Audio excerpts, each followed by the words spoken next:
This video is brought to you by Mack Weldon, clothing you can trust on a deep and personal level.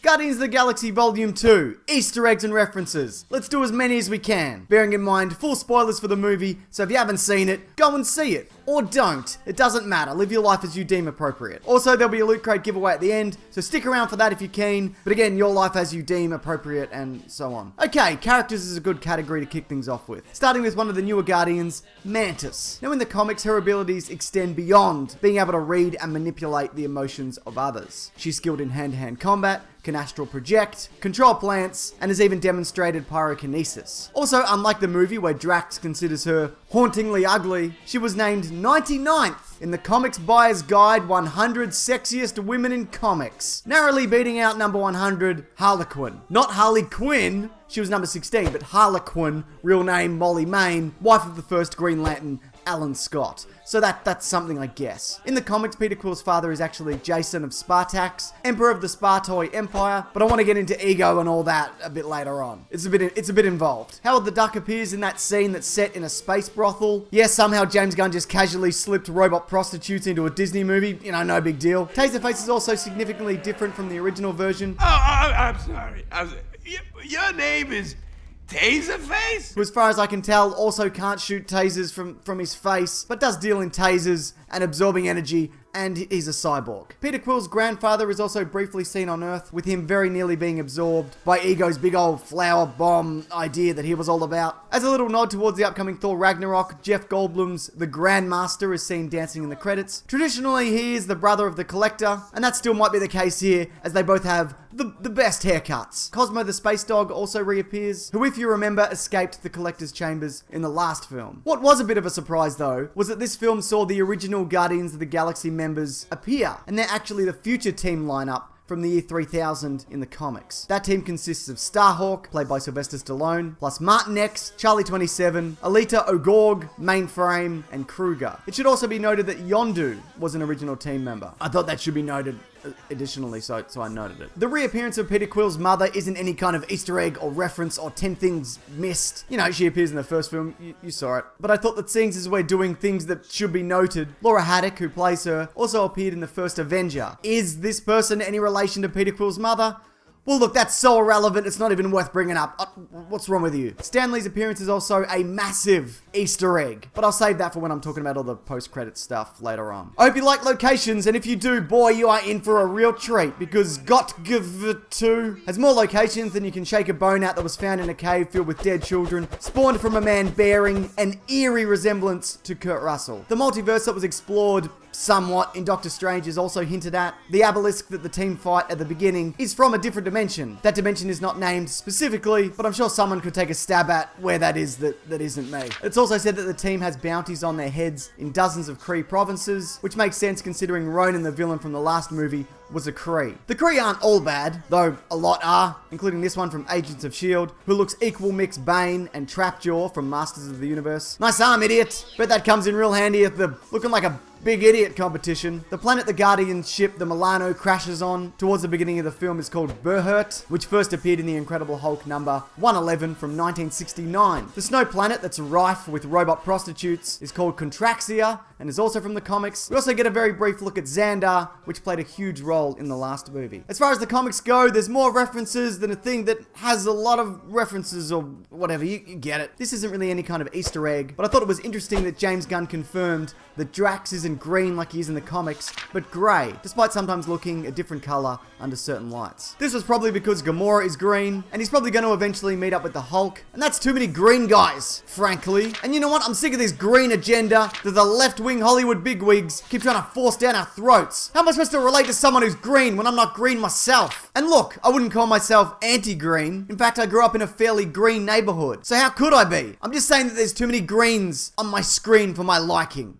And that also goes for green screens. When Peter Quill gets all starry-eyed, with Ego demonstrating his plan to take over the galaxy, he speaks the word eternity, which could in fact refer to eternity, which is basically how the Marvel Universe is shaped like a man or something, and everything's kind of smooshed in there. I don't know how it works. Nebula mentions that Thanos ripped her arm off and replaced it with a robotic limb, which is weird because in the Guardians of the Galaxy prequel comic that ties directly into that movie, she's seen removing her own arm after having it caught in a laser trap and being left by Gamora. So which is it, Gun? What's the metal arm origin? I mean, it's probably the movie one, I reckon. Yondu finally gets his proper comic book style head fin. The actual reason given to actor Michael Rooker for why the first one was so small was because that would mean he'd keep hitting his head on doorways, which to me sounds like a bunch of bullshit. But anyway, whatever. Alright, Ego. This character is loosely based off the comic version, though they do have a couple of things in common. They're both mostly villainous, and at times they both are a planet with a big face. Ego creating a Kurt Russell-sized avatar isn't dissimilar from the way the comic version of Ego can do something along those lines. He can also create human-like entities to protect himself and communicate with others. It's also interesting that this version of Ego is actually a celestial, one of which we briefly saw in Guardians 1, and also Nowhere, that severed head floating in space, is another. Now, I'm not sure why some are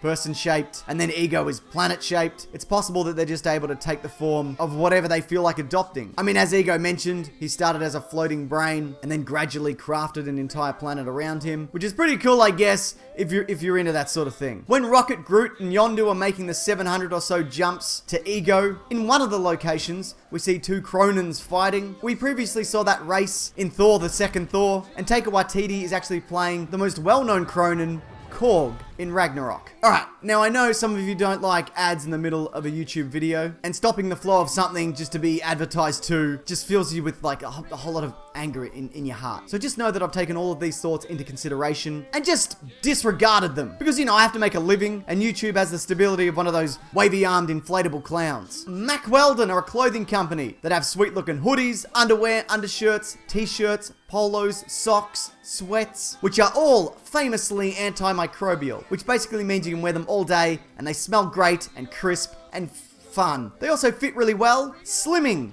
dare I say it. I mean, they aren't magic, you know, you're gonna be whatever size and shape that you are. I'm just saying that I like the cut of them. It's a good cut, and they are really great. So if you like clothing that's not terrible, maybe check them out by visiting mackweldon.com and use the offer code Mr. Sunday Movies for 20% off your purchase, which is a bloody good deal. All that is linked below. Okay, let's talk about other movie and television and pop culture properties that are mentioned or hinted at in the film. We get a call back to Mary Poppins, plus a lot of 80s references including Pac-Man, Cheers, Skeletor,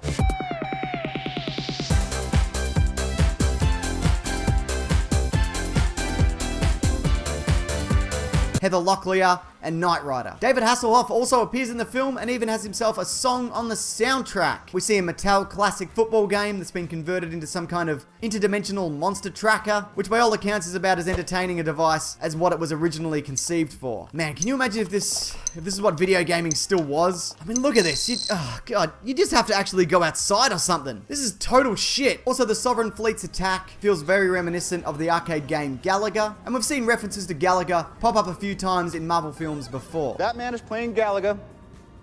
Thought we wouldn't notice, but we did. The ships are even piloted in an arcade style, you know, system cabinet thing. And that asteroid scene is very similar to what we get in Empire Strikes Back. The parallels are as bloody parallel as things bloody get. And you know what? This movie is very Empire Strikes Back in a lot of places. To make it through that, you'd have to be the greatest pilot in the universe. Lucky for us. Sir, the possibility of successfully navigating an asteroid field is approximately 3,720 to 1. Never tell me the odds. We get the splitting up of main characters, like Empire, father revelations, like Empire. Other examples I can definitely think of, but choose not to name. Because you know what? I'm great at breaking down the finer points of cinema. I'm a real nerd writer and every frame is a painting man. I'm not just listing things from a film. There's nuance here. We also find out that Peter Quill is from Missouri, which is where James Gunn is from, altering Peter Quill's original home of Colorado. Also, I hope you like Farscape, because the guy from Farscape, a show I've never seen, was one of those gold guys. But speaking of James Gunn, his parents are seen in that scene from Earth, and we get cameos from musicians Jimmy Urine and Rob Zombie, who's credited as Unseen Ravager. And as far as I can tell, he's not seen. Nathan Fillion also filmed a cameo like in the first movie, but that was cut out. Okay, post-credits. Now, I mentioned the original Guardians team. We talked about that, but we also got Teenage Groot. I think that's worth bringing up because this movie is set in 2014, a few months after the first, so expect to see him fully grown up when he shows up in Avengers Infinity War. Adam Warlock is almost certainly in that cocoon the Sovereign have created. His arrival has been hinted at for a while now, and Stan Lee's role has been revealed to be tied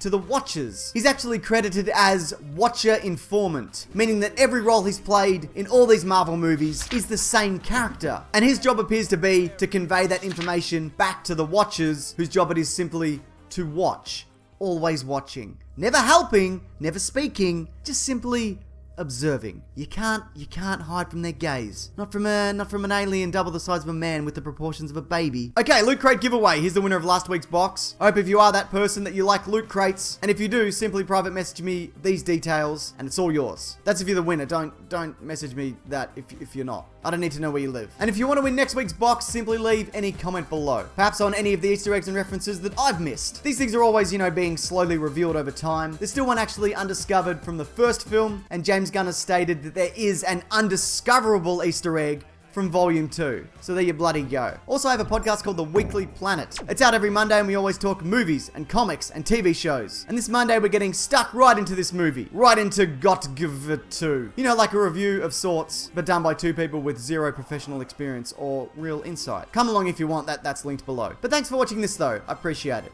Take care.